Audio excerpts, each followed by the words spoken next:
Coming to you straight from the Rio Grande and beyond, broadcasting to the four corners of the globe. So grab your seat, your coffee, or your sundowner. Okay, everybody, here we go. On point, as always. This is Gloves Off. Gloves Off. Back at you, Gloves Off. I'm Paul Buitron. I'm here with Pastor Tovar, and we're touching base on the concerns of Laredo. What's going on with Laredo? Everything going? How we doing, Pastor? We're doing good. We're doing great. Thank the Lord that He's been with us and blessed us, and working hard at the church. How's everything? How do we see? We see Laredo in a state of turmoil. What do you see being a pastor? What do you see? ¿Qué estás viendo? What I see is that most of our leadership is pushing and promoting fear, and the people you can go outdoors and you can see. I mean, I'm for choice and protect our rights and make our own decisions, especially on our health. So. And I tell my congregation, look, if you see people wearing masks, respect them. That's their choice. And if you see them not wearing masks or you decide not to, I mean, respect's for you. So that's how our church is taught and led, that they have a choice. Of course, we're not. I'm not saying. Don't get me wrong. I'm saying, okay, forget. Be careless, hug everybody. I mean, don't wash your hands. I mean, we always promote that, washing your hands, the good genes and all that. And even you confront people that are sick, whatever, even before the pandemic, as I call it, we would always used to shy away people that had the flu or whatever. We would shy away, things like that. We still do, and I tell my people to keep on doing that. But respect each other for the decisions that they make. So when I say most of our leaders are promoting fear, is because of what they push, and now they changed it from a mandate or requirement to a highly recommendation. And there's still businesses out there that require a mask. There's still, you go out outdoors, you see people walking, they're wearing a mask. They're alone wearing a mask. In cars driving, they're wearing a mask, which is, again, up to them. But the fear is there because of what our leadership has pushed us in, and they push so hard, even nationally. They push so hard on the vaccines, and still that's a health issue. So it's a choice, a personal choice. And when you push that and you mandate it, it divides the people. So that's what I see in Laredo. It's dividing our people. When we want the best for everyone, all of us, the ones that decide to wear masks, the ones that don't, we want the same thing. We want the issues, the things that we want is for the best interest of us and our families. So that's what I see. I see that division. So I see that need, that somebody needs to get out there and say, hey, wait a minute, this is not all true. I mean, some of those things might be true, but it's not the way you say it. So we need people that would a leadership. We need people that would stand up and tell the truth and be transparent, and not be solely inclined to one side of the spectrum. We need a nonpartisan person that will say, okay, this is the truth. What do we do? And always respect the Constitution. I think that's very important for Laredoans. You're absolutely correct. I couldn't agree with you more. Laredo is living in a time of fear. I think the whole country is, but more so here. I see it. I see it with when you enter a business. I see the way they treat you. I see that hate that they have, and once it starts going into hate, then we're going into dangerous grounds. Yes. And this hate was brought up by this administration, and I blame the administration in the city because they're the ones that are running it, and I blame all the way up to the administration that we have right now and the presidency, because that hate, they're bringing it out. Yes. And it's just a matter of time something bad's going to happen. And it's happening. Yesterday there was a shooting in Arlington, Yeah, in Dallas, school. in the school. And, prayers to the families and everything, but more and more you're going to start seeing that hate. People cannot hold it in, it's just going to explode. When this all happened, Pastor, is when it all started, I told people two things.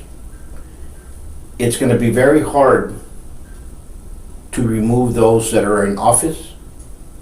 I'm going to tell you why, because they felt the power. They felt the euphoria of the power, so they have that power in them that I can do whatever I want, and it's very hard to remove. The tyrants are going to be the hard ones to get out, and they're going to do all they want to cheat and do that. We saw in the last elections, and they're going to try to get their way. I also said it's going to be very hard for the incumbents to win, and we kind of saw that. The only one that won was Councilman Torres, and he won because he had a little bit more political backbone than the other candidate. But if it would have been somebody else that had a little bit better name recognition, I'm not saying that candidate was bad, would have won. And so it's going to be very hard for those incumbents now, in the next election, especially here in the city, to win. It's something that, if they're candidates, they have to start going back to the people and start embracing them instead of this destructive nature that's going on here in Laredo. It's out of control. A lot of businesses are out. They're gone. They're not going to come back anymore. Yes. And they're kind of like nonchalantly trying to protect one type of business, which is import-export. And those people from Mexico are moving to San Antonio and McAllen. They're not staying here in Laredo. Right. So Laredo is in a very bad need. What do you think about that? What do your parish? What do they say? Well, you know what? Years ago, my wife and I had a business, and we started here on the hillside in one of the shopping centers, and then we moved to the River Drive Mall. Back then, the outlets was the River Drive Mall, and we were prospering. We were doing good, and it came out that I started hiring 2 employees, and we bought ourselves 2 minivans. Our business was sewing machines and vacuum cleaners, sales service, and repairs, and so we did that, and it was doing great. But then we experienced for the first time, because we had never been in business, the peso devaluation. Sure. In the early 90s. And then from income to zero, all of a sudden from one day to the other, so after that we recuperated, and we started, coming back and stuff. And then boom, the second peso devaluation. So that they closed that's when they burned that building across the river, and they closed the bridge for a week and all that. So zip, no business for us and stuff, so that's when we realized that our income, our business was based on Laredo. on Mexico. Mexico, yeah. They were giving us all that, because when that stopped, so I told Mama, we need to rethink this, so we started concentrating in servicing Laredo and not concentrating on the Mexico consumer. So we moved up a little bit north over here on North San Bernardo, and we started concentrating more on service and sales and supplies. So that kind of worked. It picked up and everything. So I said this because Laredo is a gateway, and the business is really depending on Mexico consumer. So. And that's good, that's great, but Laredo also needs to concentrate on the local business. And I think that's been bypassed. It's being set aside. They're concentrating more. So we've lost a lot of businesses. You know, if you drive to downtown, before it was a ghost town. Now it's completely gone. Yeah, the ghost left. Yeah, even the ghost left. You know, that's good. You know, but it's really sad. So what are we doing about that? You know, I don't see anything doing it. I mean, they're bringing in big corporations like the avocado industry that's coming over here, But they didn't bring it in. It's a private entity that brought it in. It's not like the city's coming out there, you know. That's right. So and gets me, excuse me for interrupting, That's it okay. gets me when you see the picture on the news of all of them cutting the ribbon, like, you know what? We brought it in. You all didn't do diddly squat. Nothing. And como va el dicho, están saludando con sombrero ajeno. And you know, and you see them and you're like, wait a minute, you all didn't bring it. That family brought it in there, and we're proud for that family to bring it in. But everybody needs to go take a picture because, hey, you know, we're the ones that brought it in. No, you all didn't do anything. But Mr. Buitron, let's give him the benefit of the doubt. Let's give him the benefit of the doubt. Okay, now, being that you didn't have to use your time to do that, let's use your time to concentrate on the local. You know, bring back confidence, bring back trust. You know, and that's another thing. That That's trust the is word. very hard to put out when you already lost that trust It's lost. with It's gone. the people. So I believe that, you know, some people might say, well, it's easier said than done. Okay, well, la raza, nuestra gente, we need to wake up. We need to wake up. Okay, we need to have leadership that always give us the benefit of the doubt, to give us the trust, to give us the ear, they hear us out, and then so they can make decisions based on what nuestra gente wants, you know, or what nuestra gente cares for. What do we care for? We care for family values, we care for moral values, we care for our local businesses, and, you know, we care for the best interest of the education of our kids, you know. So where are those people? Where is that leadership? I mean, I'm talking about the leadership not only in the city of Laredo, but the leadership in the school districts. You know, where are they? What are they doing? You know, so for so long, nuestra gente, we have been so silent. We've been non-active. But now that we see, it's so obvious. We see that their best interest is based on themselves and not the people. Now, if other people are standing up and protesting and demanding accountability and questions with why. We want answers, and we want them not to do their own thing, but we want them to do for the best interest of the people, of our children, and our families. And you know, I've never understood the system. Not that I understand intellectually, but I've never understood why they do it that way. Let's say, for example, a disaster comes in, a hurricane, a storm, something, and then the nation, the city, the state say, hey, let's rise up, let's unite, and let's rebuild, right? But when that happens, all the companies raise their prices. And how are you helping when you do that?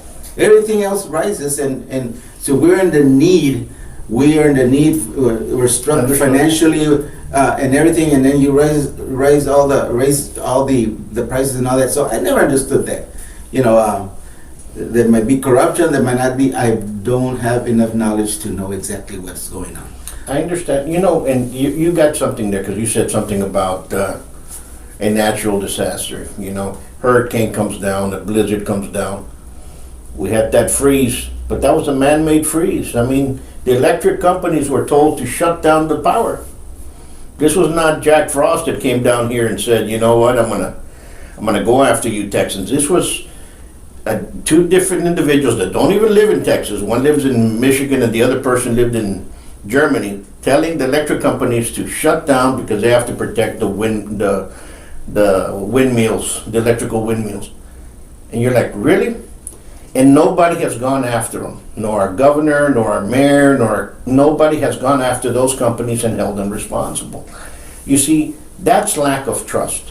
When people die, if you have an accident and you have a construction and people die, people can even be held criminally against that for safety reasons or whatnot, or if they can, there's going to be an investigation. OSHA's going to come in and investigate. And then the others are going to come in here and start investigating. If they find something, criminal acts might end up going on there, you know? What happened here? People died. People were left in there. People were not taken care of. Countless people were wrecked and what have you. And nobody's taking accountability. Nobody from our city said anything. Okay, it's just like, yes, you know what I'm saying? Where's the accountability? And there's the trust that I'm talking about, the lost trust. Yes. Because before you would expect and you would see consequences to any of those violations and any criminal activity, and they were held accountable. You don't see that anymore. You see the crime, you see the violation, but you don't see the accountability. You don't see anybody taking responsibility. You don't see the agencies that we expect, the FBI, the whoever investigates crime, even up to the local. Where is the accountability? Where is, I'm going to bring you down because you violated or you did this crime? Sure. And they just ease our ears and calm our hearts by saying we're investigating, and then all of a sudden they're let go. So that's the frustration that the people, I think, in Laredo are feeling. They're fed up. They're fed up. I think the majority are fed up. Some might choose to continue on their blind road, which is their choice. But I'm reaching out a nuestra gente, to open our eyes. We have values. We have integrity. Honesty is in our lives, and we want that type of leadership. It's not impossible. I know we live in a world of evil, a world of corruption, but it's not impossible to get people with integrity, honesty, family values, moral values into our leadership here in Laredo. Absolutely. It is possible, and that's what we want. We're tired of all this, leadership that are not looking out for the best interest of our lives. False promises have to stop.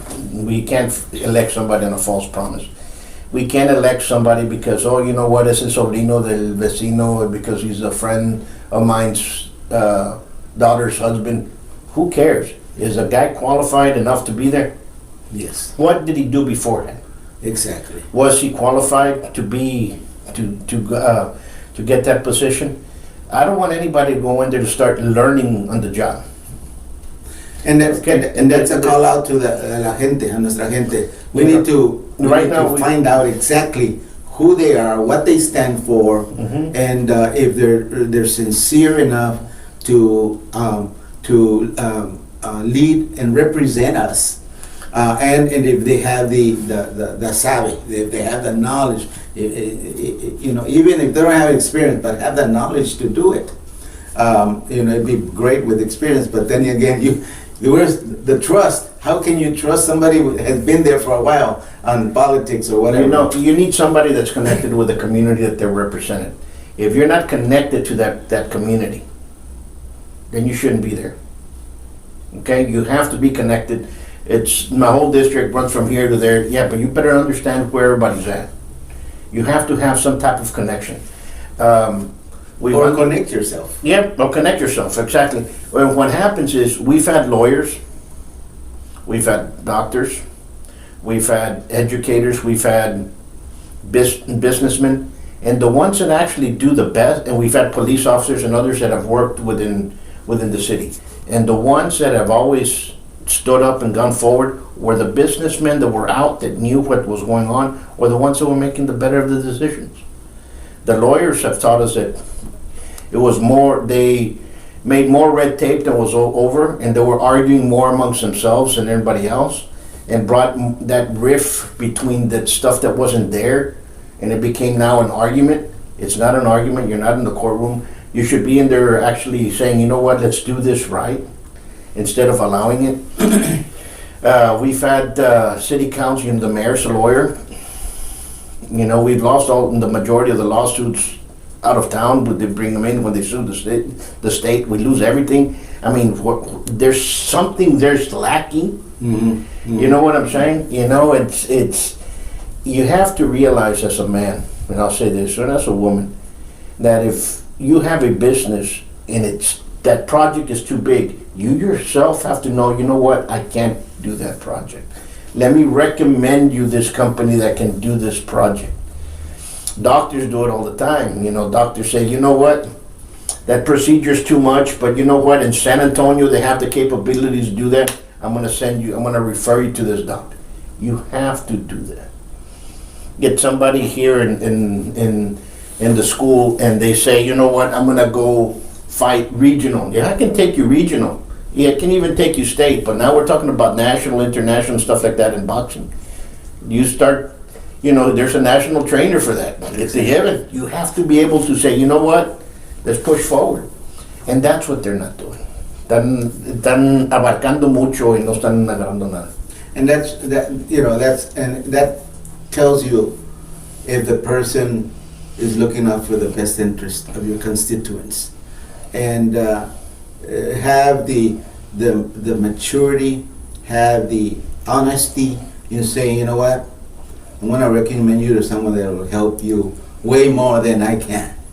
You know, as you said, you know, so that type of people that we need on there on leadership. And if we don't do that, I think Laredo is gonna fail in many areas if we continue the way we're going.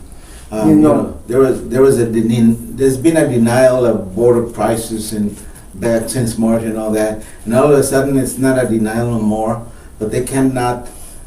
They can't hide it. Maybe they can, but they cannot take their resolution in defending that there was no border crisis that they passed back in March or April.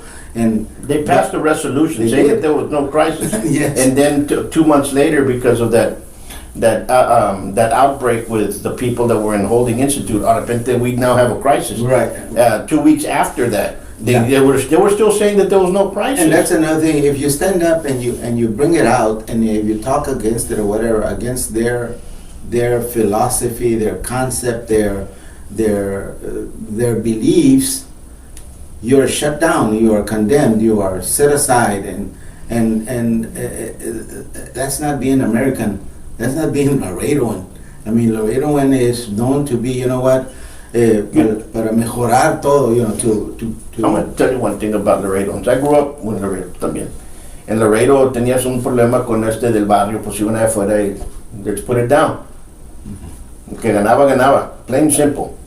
Yeah, you moría. Yeah, moría. And you had something else with that other guy over there. Somebody would come in and probably say, hey, you know what's going on? Vamos a aplacarnos, somos todos de aquí. Y si no podía, pues iban afuera and let's get it going. Mano limpia. You know, and it happened a lot of times. Yeah. The majority of the guys that are in there they can't. You know, I have something here and I have to start doing this. One of the requisites, okay, you're a veteran, okay. You're a combat veteran, okay, you saw combat, A1. You fought in the ring. I don't care whether it was boxing, kickboxing, savate, you fought in the MMA, you fought in the ring. That means you have the ability to stand up for yourself, and you have the word enough to go up there and represent yourself in the place that you're from. Takes a lot. Mm-hmm. So that means that type of person is going to stand up and represent the community when some things are being done right. If the person had never defended himself, was a wimp since day one all the way up, and now he's supposed to defend himself, defend others, do you think he's going to do it? No, I see what It ain't going to happen. It's not even going to be in that thing. that quality is missing. It's not even there. Attribute is missing. Yes. You know what I'm saying? So So maybe one of the questions, hey, did you compete for yourself? Not a team sport. Did you compete? Were you by yourself? I don't care whether you were boxing, wrestling, were you by yourself in front of alguien más que you were confronted? Then, okay, then we can consider you as a candidate. And don't get us wrong. You understand what I'm saying? Yeah, we're not saying like. You know what I'm saying, but si te has enfrentado con, mano limpia. No, we're not saying that. We're saying if you're confronted with anything in life that what can you say for yourself? Yes. That's the question that the people need to ask. Yeah, I don't care if you can make a cheesecake. I can make a cheesecake too. I'm an executive chef. But you know what I'm saying? Yes. I mean, okay, you can wear a witch costume and take selfies. We don't need that. You know what I'm saying? Yeah. We need somebody out there that's going to say, you know what, this is wrong, this is wrong, this is wrong, this is right, let's push this. People that leadership that listens to the people. And we most of us saw when this pandemic took place throughout the year 2020, which was a year of the blur, I call it.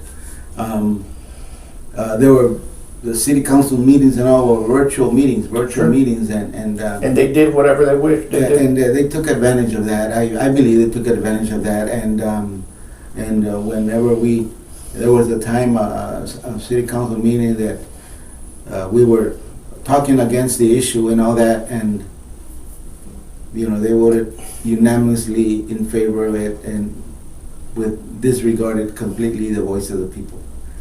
That's when I started to say, man, this is not right. No, it's not. When you ignore the voice of the people, you're not representing the people anymore, and they're forgetting who put them there in the first place. Absolutely. But, we need to go out there and elections will come back. Elections will be there.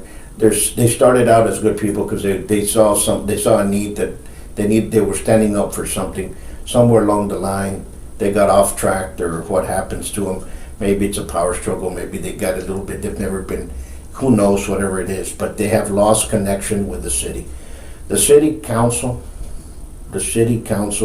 has lost connection with the city employees, yet alone with the citizens of Laredo.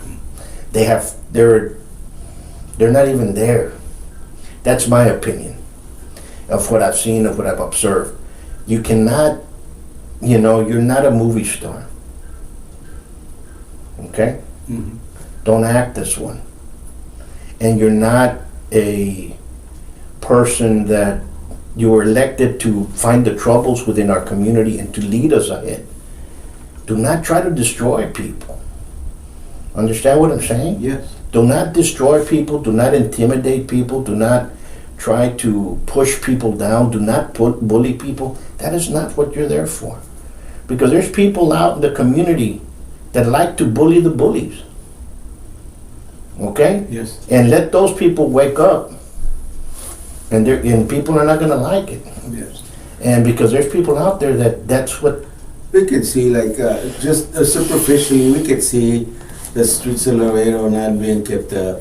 We could see, there's several districts that have built their playgrounds, their play parks and all that, which is great. But you see other districts that they don't. Or the ones that we have, they're not kept up or not improved. So all those things, you see those superficially that, something's going on. So they might say, well, we got better things to think about. Well, what we want you to concentrate in your district. If every councilman would concentrate on their own district and give it 300%, it affects the whole entire city. No, I'll be a little bit more conservative with the numbers on that. If every councilman would look at their district and give that district 10% of what they gave the COVID nonsense and the fear mongering, that districts will be blooming. It'll be beautiful. And there'll be nothing wrong with them. And if that, and I tell this to the police, if the police would do 1% of going after drugs, as they did going after people without masks and business in not holding and so on and so forth, Laredo would be drug free if they would do that. And that's where our priorities, okay? The intimidation's no longer here. People are already feared with that. I'm not saying for people to insurrect or nothing like that. I'm just saying people are tired. They're going to rub people the wrong way. Things are going to happen. Now is a danger portion. I see it because of, I teach self-defense. I see what's out there. I see the different types of crimes that are out there.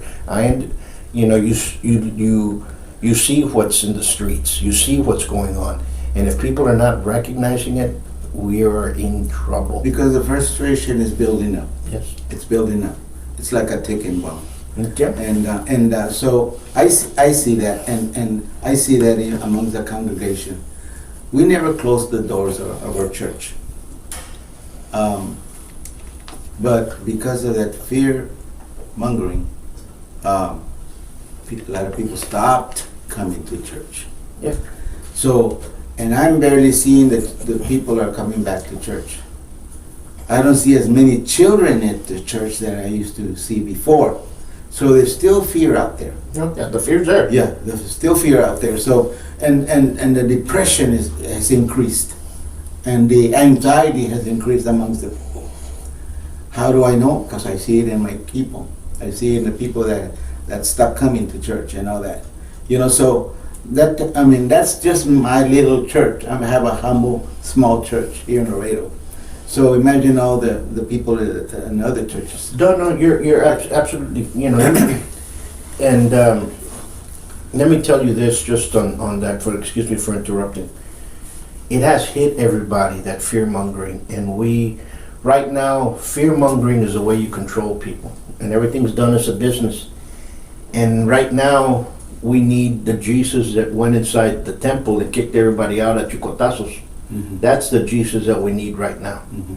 Yes. Okay, to get people back on track again. Yes. And that's the type of Jesus that we need right now in front of everybody else. And that's enough of this, and let's start living life. Exactly, and that's the type of messages I've been bringing out during the pandemic, after the pandemic. The message is, are you in Christ or are you in crisis? Which one? Absolutely. You can't be both. Absolutely. Because if you're in Christ, there's no way we can be in crisis, because we can do all things through Christ who strengthens us. So that type of message needs to echo in the hearts of the people, especially in our people, nuestra gente aquí en Laredo. So there's leadership that's trying to close you see it all over the nation, trying to close the churches down, take away their nonprofit status. They're just anti-biblical, anti-faith, and we don't want that type of leadership. We want, there's a in the November 2nd election voting, there's going to be that, I think it's a referendum, we call it, that the legislation just passed the amendment to the Texas Constitution to protect the freedom to worship. So, and it's coming up for the November the 2nd. So, nuestra gente needs to look at that and vote in favor of that, because we want that family values, the moral value, we want that in our atmosphere, around us, in our homes, in our city, in our state. So we want that to maintain what our goal is. Our goal is what? To bring back our grassroots, to bring back our integrity, honesty, bring back leadership. People that stand up for you and me and represent us. That's what we want. So it comes back to the root of our nature. The root of our nature is good people. We are good people. Absolutely. Absolutely. I couldn't agree with you more. And we need to bring back the men and women that would say yes, yes, no, no. This is why, and they will research the reason why. They're not being pushed into something because they do not have the ability to stand on their own. Right. And that's the problem that we have. And there's something that I'm going to say right now. When all this went down, there were only 2 councilmen that actually cared for the small business and tried to fight for the small businesses. The other ones, when everything hit, and a lot of them were scared. A lot of them, you can see that fear. They didn't know what to do. That's understood, because you can tell that, because everybody was hit with this COVID thing. Everybody didn't know where it was at, but now people know what it is, what's going on, and people, because they messed up, they want to continue that same story for them not to look bad. Right. No, right now it's time to have people. There's an accountability, and there's an accountability now. But those two councilmen was Vidal Rodriguez and Mercurio Martinez that cared for the small businesses that were in there. They were the ones that were saying, "Hey, ¿qué va a pasar?" And the rest, they dieron tronco. In fact, one of them even said, let them die in debt or something. Oh, I can't remember. That was terrible. And I was like, really? You know what I'm saying? So, if that's a type of rhetoric that was going on there, then we don't need you up there being represented in the first place. But and then the worst thing is you see all these doctors, 170 something doctors, wanting to shut down small businesses because they themselves cannot do their elective procedures. You're like, come on, guys, that means that you all don't care if somebody goes into depression, mental depression, shoots himself, shoots a family because they can't make the money, they're losing everything. They're gonna go nuts. And this is this is what you all want. Yeah. So it woke up a lot of people. And it woke me up, and what it told me was this: you have to take care of your circle, and you have to make sure that everybody in that crew that you have is doing well. If somebody's not in there, move them out, and you get other crews that are like that, like-minded, that are moving together, and you protect one another, because that is the only way we're going to survive this. Mm-hmm. Because the way we're going, forget about it. One of the slogans that I am now a precinct chair, and probably come out on the ballots this November or March or whenever it does. But one of their slogans that we're using is United, Unidos. So, Unidos, we are strong. And that's the message for Laredo. Yeah. If we unite, si nos unimos, nuestra gente va a avanzar. And we will prosper, we will move forward with the leadership that we ourselves put in position of authority. We need to elect people that have the common sense to run a business and to be able to see 4 or 5 years in front of what's going to happen, and for them to say, you know what, I'm going to move this back and push this forward. We need the David Killams to come out and say, you know what, it's time for Laredo. You know what, now it's for me to come out here and say, you know what, let's help out Laredo. He's a hell of a businessman. Who would want to learn from him? You know what I'm saying? And start using that to benefit Laredo. It's if you're in business, you're making money. That's beautiful. Right. That's what you're doing. In other words, business people, we're asking business people, come forth and give back to the community. Okay, come back. Lead us out. Yes. Because you guys can see this. You all can see, and you guys can negotiate business contracts. You all can see a contract. You all can see the wrong writing on the contract and who's trying. You can see all that. Some of the people that are there never read a contract, and if they did, they can't comprehend it. And with that, I want to add on. Let's let it be a core. Let it be a grassroots in their lives. Business people that have family values, moral values. Absolutely. So that combination will work perfectly. Absolutely. Perfectly for Laredo. Absolutely. That's what we need now. We don't need them pushing candidates. We need you guys to start helping Laredo move forward. If you have business interest in there, and if you have invested into a community, you better make sure that community's gonna make it. Yeah. Because if it's not, if it goes down, your business goes down. Your business goes down. Yeah. Yeah, so that will work, but the first step is que nuestra gente despierte. Yeah. You guys have to wake up. We have to unite, and we have to make that research and investigate and interview and ask questions, and before that way you'll know who you're going to vote for, Absolutely. or decide who to vote for. Absolutely. Because that'll give you the answer there just by knowing who you are. And we need to do that. We need to do that before. I'm new at this politic things. I don't really call it politics, but I'm new at this. That's why I'm now involved as a precinct chair. But I push for more values and family values. Absolutely. I push for that integrity, honesty, and so before that, I would just vote with negligence. Just vote for anybody. If it was Hispanic, I would vote for that person. And if I didn't know, I would choose eeny, meeny, miny, moe. Okay, that one. That was very, very negligent and very irresponsible in my civic duty and all that. But that's the way in college you were told to vote. You had a Hispanic teacher. I remember in Dallas we had a black teacher who would say, make sure you vote those brothers in. They'll tell you like, hey, los Hispanos. So you go up there and Garcia, and then you realize that Garcia, wasn't even, Mexicano, or you don't even a word in Spanish. You know what I'm saying? So you're like, okay, whatever, but Mexican restaurant with Taco Bell, right? Yeah. I mean, so you have to understand that that's the way people were pushed. I grew up that being a certain party is for the poor and another party for the rich. That's how I grew up. I mean, but still, I take responsibility to be negligent in my civic duty. So the Lord woke me up. He scolded me.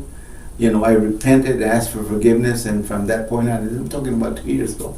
From that point on, I've been aware of what's going on, and I make it a point that if something's wrong, I stand up and I speak out. And that's the way it should be.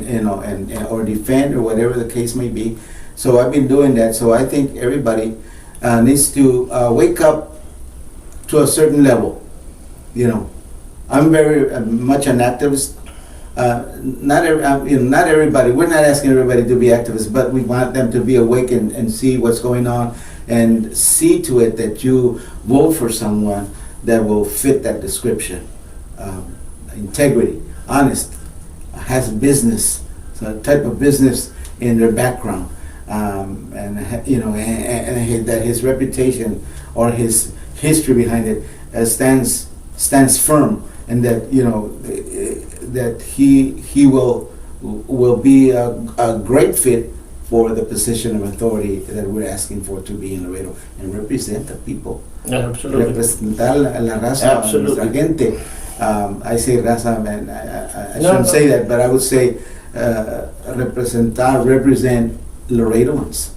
Whoever they are. So, pero we need to push and help people wake up in Laredo. Absolutely. Folks, we're going to leave you with that. You guys need to start living life and not living in fear. And I'm going to leave you with this. You all stay well, be well, stay safe. And remember, if a person wants to wear a mask, let them. The person doesn't want to wear a mask, let them. It's what you do and how you take care of yourself and your family and so on and so forth. So remember, start learning what the community is doing, what the community needs, and get involved with the community. Okay? Get involved with your community, where you live, what's going on. Support the small businesses. I believe me, there's a lot of small businesses out there that won't be back again. But guess what? Those small businesses have helped out baseball teams, cheerleaders, and everybody around. When there's a funeral, they'll give money for the person. Why? Because they're from that community and they care. Or else they wouldn't have opened it in that area. Remember that. Unidos we are strong. Absolutely. Till next time. Much peace.